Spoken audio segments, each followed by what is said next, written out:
कुछ समय पहले एक जंगल में टूनी चिड़िया रहती थी। टूनी चिड़िया का उसकी दुनिया में कोई नहीं था। वो अनाथ थी। बेचारी वो बचपन से ही जो भी काम मिलता उसे कर उस काम से मिलने वाले पैसों से एक पहर खाती तो दूसरी पहर भूखे ही सो जाती थी। जंगल भर में टूनी चिड़िया का कोई दोस्त नहीं था। हर कोई उसे नौकरानी की नजर से ही देखते थे। इतने घने जंगल में मेरा एक भी दोस्त नहीं। इस जंगल को छोड़ कहीं और सुखी से रहने की भी सोचूं तो मेरे पास फूटी कौड़ी नहीं है, और कहीं चली भी जाऊं तो मुझे करना यही काम है। लगता है औरों के घर की ही साफ सफाई करती रहूंगी। ना जाने मैं खुद का घर कब बनाऊंगी, उसे कब सजाऊंगी। इतने में उसके पास चीचू कवि आई। अरे ओ टूनी, क्या दिन में सपने देख रही हो? क्या तुमने देखा कि तुम इस पूरे जंगल की महारानी बन गई हो? जी नहीं, ऐसा कुछ नहीं है। कुछ नहीं तो चलो मेरे घर। कल मेरे घर में बहुत बड़ी दावत थी। घर की सफाई करनी है। सुबह से तुम्हें ढूंढ रहा हूँ और तुम हो कि बिना कोई काम किए यहाँ सपने बुन रही हो। ऐसी कोई बात नहीं है, चलो मैं चलती हूँ। और दावत का बचा हुआ कोई आहार हो तो तुम ले जाना, उसे यूं ही फेंकना मत। जी चलिए। फिर टूनी चिड़िया चीचू कौवा के साथ उसके घर पर गई। घर में हर तरफ बिखरी हुई बोतलें, बिरयानी के पैकेट्स, उन सारी चीजों की सफाई की और घर में अच्छे से पोंछा लगाकर वो चीचू कौवा के पास आई। टूनी, बिरयानी बची थी ना, मैंने कहा था ले जाओ, पर तुमने फेंकी क्यों? अभी मुझे भूख नहीं है। ठीक है, अब चली जाओ। जी हाँ। इस तरह टूनी चिड़िया बचपन से ही सभी की बातें सुनते आ रही थी। उसने उन बातों का बुरा मानना बरसों पहले ही छोड़ दिया था। टूनी वापस अपने रास्ते लौट चली। यूं वापस लौट रही टूनी चिड़िया को रास्ते में एक पेड़ दिखाई दिया। वो पेड़ पूरी तरह से सूख चुका था। ऐसे लग रहा था मानो कई समय से उस पेड़ को किसी ने पानी नहीं दिया था। एक समय था जब ये बहुत हरा भरा हुआ करता था। अब इस पेड़ को देखकर बहुत बुरा लग रहा है। लगता है जैसे पानी दूंगी तो ये फिर से जिंदा हो उठेगा, पर देखने पर लगता है जैसे इसमें जान ही नहीं बची। फिर भी मैं अपनी तरफ से कोशिश कर लेती हूँ। उस दिन से टूनी चिड़िया ने उस सूख रहे पेड़ में पानी देना शुरू किया। धीरे धीरे समय के साथ पौधा हरा भरा हुआ और बढ़ने लगा। ये देख टूनी चिड़िया की खुशी का ठिकाना नहीं रहा। वो उस पेड़ का और भी ज्यादा ध्यान रखने लगी। उस पेड़ में जरूरी खाद डालती और समय समय पर उसमें पानी भी देती थी। फिर और कुछ दिनों में पेड़ पूरी तरह से हरा भरा हुआ और खिलखिलाने लगा था। टूनी चिड़िया जब भी पेड़ को देखती, मेरी जान बचाने का बहुत बहुत शुक्रिया। कौन? किसने बात की? मैं एक जादुई पेड़ हूँ टूनी, इसीलिए मैं बात कर पाती हूँ। मैंने सोचा था मैं मर ही जाऊंगी, पर सही समय से तुमने मेरी देखभाल करनी शुरू की। अरे, मेरे लिए बहुत ही आनंदकारक है। आज से हम दोनों दोस्त हैं। पेड़ से जैसे ही टूनी ने ये सुना, उसकी आंखें भर आई। क्या मेरा दोस्त बनना तुम्हें अच्छा नहीं लगेगा? अरे, ऐसी बात नहीं है। आज तक मेरा कोई भी दोस्त नहीं रहा। जैसे ही तुमने दोस्त की बात की, खुशी से मेरी आंखें भर आई। वैसे तुम करती क्या हो? मैं इस जंगल में रहने वाले पक्षियों के घर काम करती हूँ। आज के बाद तुम्हें ये सब करने की जरूरत नहीं। तुम अब से व्यापार करोगी। पर मेरे पास इसके लिए पैसे नहीं हैं। मैं हर रोज सेब दिया करूंगी। उन्हें बेचकर तुम आराम से अपनी जिंदगी काट सकती हो। तुम्हारा बहुत धन्यवाद। उस दिन से टूनी चिड़िया उस पेड़ के दिए हुए सेब को ठेले पर रख बेचने लगी। टूनी चिड़िया ने उस जादुई पेड़ पर ही अपना घोंसला भी बनाया। एक दिन हर रोज की तरह सेब बेच रही टूनी चिड़िया के पास चीचू कौवा आया। टूनी, कल मेरे घर पर फिर से दावत थी। घर की सफाई करने चलो। दरअसल मैं अब वो काम नहीं कर रही।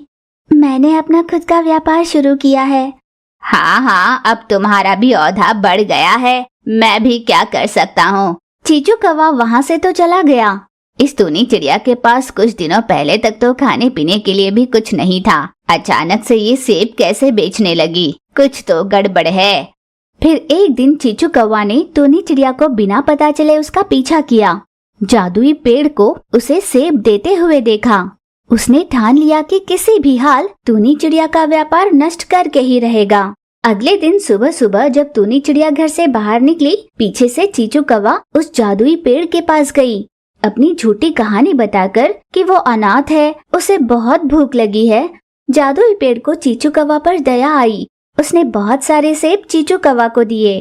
कुछ देर बाद टूनी चिड़िया उस जादुई पेड़ के पास गई और उससे सेब देने के लिए कहा।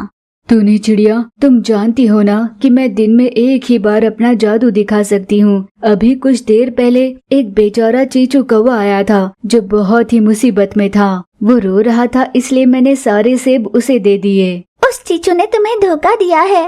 वो मुझे बर्बाद करना चाहता है। कल उनके घर पर दावत थी तो सफाई करने के लिए उसने मुझे बुलाया था। मैंने जाने से इनकार किया। बदला लेने के लिए ही वो मुझे बर्बाद करना चाहता है। क्या कहा? सच? कोई बात नहीं, कल वो फिर से आएगा ना, तब देखूंगी।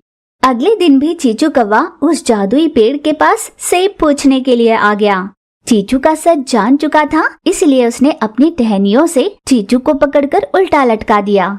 चीचू, कान खोल कर सुन लो, आइंदा किसी को धोखा देने की सोची भी तो मैं तुम्हारे पंख काट दूंगी। चेतावनी देकर जादुई पेड़ ने चीचू कौवा को छोड़ दिया। उस दिन से टूनी चिड़िया और जादुई पेड़ साथ में बहुत खुशी से रहने लगे। बहुत समय पहले एक जंगल में टूनी नाम की एक चिड़िया रहा करती थी। वो जंगल से लकड़ियां तोड़कर ठेले पर रख बाजार में बेचने ले जाती। हर रोज की तरह टूनी चिड़िया एक दिन ठेले पर लकड़ियां रख जा रही थी कि उसके ठेले का एक पहिया छूटकर गिर पड़ा। टूनी के कई कोशिशों के बाद भी वो फिर से लग नहीं पाया। ठीक उसी समय वहाँ से गुजर रहे चीचू कौवे ने टूनी चिड़िया को परेशान देखा। वो तुरंत उसके पास आ गया। क्या हुआ चिड़िया, तुम कौन हो? मेरा नाम टूनी है। मैं जंगल से लकड़ियाँ तोड़कर मार्केट में बेचती हूँ, पर आज मेरे ठेले का पहिया टूट गया है। अगर मैंने लकड़ियाँ नहीं बेची तो आज मुझे भूखा ही रहना पड़ेगा। तुम तो बड़ी मुसीबत में फंस गई हो, मैं तुम्हारी मदद करूँगा। चीचू कौवे ने उसके ठेले का पहिया ठीक कर दिया। बहुत बहुत धन्यवाद। अगर आज आपने मेरी मदद नहीं की होती तो मैं मुश्किल में पड़ जाती। मैंने इतना भी बड़ा कोई काम नहीं किया है। तुम जल्दी से जाओ और इन लकड़ियों को मार्केट में बेचो। अच्छा, हम फिर कब मिल सकते हैं? मैं वैसे यहीं रहता हूँ, तुम चाहो तो लकड़ियाँ बेचकर वापसी में मुझसे मिल सकती हो। जरूर मिलूंगी। टूनी चिड़िया अपने ठेले को लेकर वहाँ से चली गई और वापसी में वो चीचू कौवे से मिलने आई। इस तरह वे दोनों हर रोज बहुत सारा समय एक दूसरे के साथ ही बिताने लगे। मैं तुमसे प्यार करने लगा हूँ, अगर तुम हाँ कह दो तो हम दोनों शादी कर लेंगे। तुम जितना नेक पंछी मुझे शादी के लिए पूछे, ये मेरे लिए खुशी की बात ही है। जब से तुम मेरी जिंदगी में आए हो मुझे बहुत अच्छा लगने लगा है। मैं अपनी पूरी जिंदगी तुम्हारे साथ ही रहना चाहती हूँ चीचू। तुमने मेरे प्यार को स्वीकारा, मैं बहुत खुश हूँ। हम जल्दी ही शादी करते हैं। फिर कुछ ही दिनों में चीचू और टूनी ने एक मंदिर में शादी कर ली। चीचू टूनी को अपने घर ले गया। वे दोनों साथ में एक सुखी जीवन जी रहे थे। चीचू कौवा हर सुबह काम पर जाता और शाम होने पर घर वापस लौट आता था और टूनी चिड़िया घर पर रहकर उसके लिए तरह तरह के व्यंजन बनाकर उसे खुश किया करती। इस तरह उनका जीवन सुखमय चल रहा था।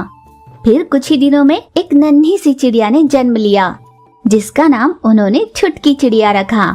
एक दिन काम पर निकला हुआ चीचू देर रात तक भी घर वापस लौटा नहीं। दरवाजे पर खड़ी टूनी चीचू की राह देख रही थी।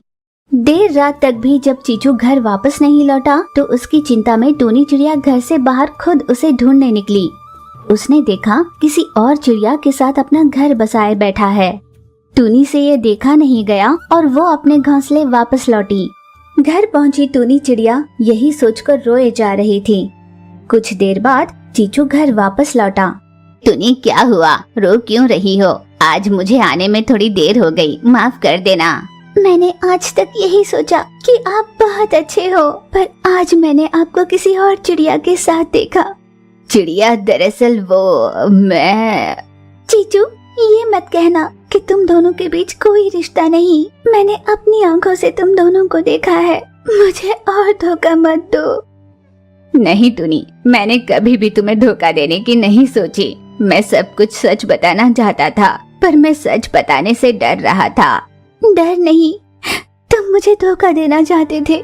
नहीं टूनी, नहीं, ये सच नहीं है। अचानक ही मुझे तुम मिली और तुम मुझे इतनी अच्छी लगने लगी कि मैं तुम्हारे बिना एक पल भी नहीं जी पा रहा था। शादी के बाद मैं तुम्हें सच बताना चाहता था। अगर मैं सच बता देता तो मुझे इस बात का डर था कि कहीं तुम मुझे छोड़कर चली न जाओ। तुम पर भरोसा कर मैंने अपनी जिंदगी बर्बाद कर ली। मेरी पहली पत्नी लवली कबूतरी और बेटी बन्नी चिड़िया के पास मैं तुम दोनों को ले चलता हूँ। हम सभी साथ में ही रहेंगे। ठीक है चीचू, ये आखिरी बार मैं तुम पर भरोसा कर लेती हूँ। टूनी चिड़िया और छोटी बेटी को अपने साथ अपने घर ले गया। लवली चिड़िया ने भी उन दोनों को स्वीकार लिया। कुछ दिनों तक उस घर में सब कुछ अच्छे से ही चल रहा था। चीचू कौवा काम पर जाता और घर के लिए पैसे कमाया करता था। धीरे धीरे सौतेली माँ के मन में नन्ही चिड़िया के लिए द्वेष पैदा होने लगा। अरे ओ चुटकी, आज से तुम अपने कपड़े खुद ही धो लेना।